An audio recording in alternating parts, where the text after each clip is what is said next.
Oscar award குடுறா jump Oscar award குடுறா. அந்த ரேஞ்சுக்கு நம்ம ஆளுங்க யூகே பேலஸில் ஒரு படத்தை ஓட்டி விட்டாங்க. இதுதான் அது. இப்போ ட்ரம்ப் யூகே வந்ததுக்கு எதிர்ப்பு தெரிவித்து யூகேயில் நிறைய இடத்துல போராட்டம் பண்ணுறாங்க.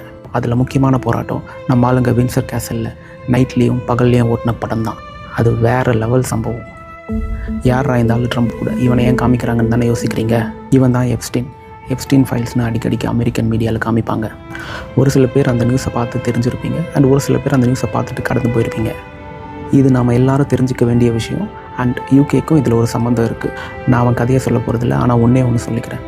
Wrong friends is worse than right enemy. நமக்கு நிறைய எதிரிங்க கூட இருக்கலாம், ஆனால் தப்பான ஃப்ரெண்டு ஒருத்தன் கூட இருக்கக்கூடாது. So choose your friends wisely, இல்லைனா இவர் நிலைமை தான் நமக்கும். You ever socialized with Donald Trump in the presence of females under the age of 18?